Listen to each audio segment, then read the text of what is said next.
Foundations of Amateur Radio. The other weekend there was an amateur radio contest on. Not surprising if you realise that's true for most weekends. For a change, I knew about this contest before it started, because I missed out a year ago, so I did the smart thing to add it to my diary with an alert a month out. In this particular contest there's points to be made by being a so-called roving station. That is, one that moves around during the contest. And in the past that's how I've participated and had lots of fun. So the die was cast and a plan was concocted. Being a rover meant that I would be outfitting my car with my radio. It's been out of the car for several years, taken out when we had the transmission replaced, and never actually returned. I started making lists of everything I'd need, including learning that you can use a benchtop power supply to charge a 12-volt battery if your trusty charger has let the smoke out. I went hunting for the cable that connects the front of the radio to the back, and realized that it was still in the car, so I could cross that off my checklist. I decided for the first time that realistically I could log using paper and save myself the heartache of finding a computer with a suitable battery and matching software, especially since I'd be operating with low power, so making a gazillion contacts wasn't going to be a problem. I went to the shops to get some road food. In my case, I like to bring water and oatmeal bars, which keep me going through the night. One change was that the contest only ran for 24 hours, leaving less time for sleep. I found my portable antenna tuner, plugged everything in, configured the radio for remote tuning, and tested it all on the bench in my shack. In further preparation, I packed my food, got a headlamp out, spare batteries, a pen and a spare, a ring binder for logging, and my wristwatch to keep track of logging times.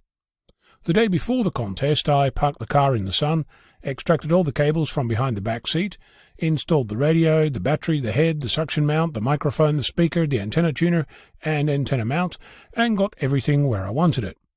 In between rain showers, I located the ropes that I use to keep the antenna from breaking off the car when I'm driving, set it all up to length after hunting through the garage to find my multi-tap antenna to suit, strapped all that together to the handhold in the cabin with a Velcro strap, and called it a day.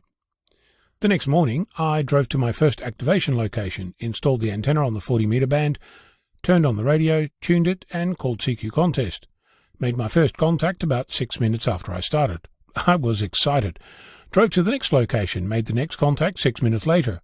On a roll, I drove to my third spot, where things came unstuck. I spent the next 2 hours getting nothing.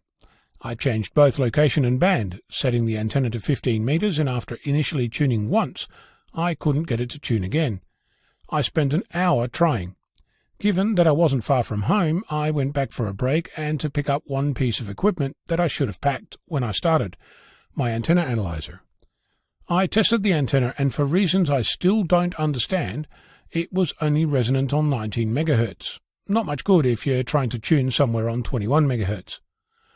I moved back to my first spot and changed to the 10-meter band. 3 hours to the minute after my second contact, I made another one, this one outside the state. By this time it had been raining steadily for 4 hours, despite a forecast of little or no rain. The car was stuffy, no way to open the window and stay dry, no contacts, no fun. I asked myself why I was doing this, and decided that I'd learned a valuable lesson and packed up and went home.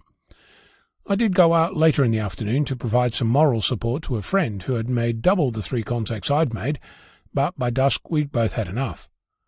My lesson for this week? Test the antenna before you go out, and bring your analyzer.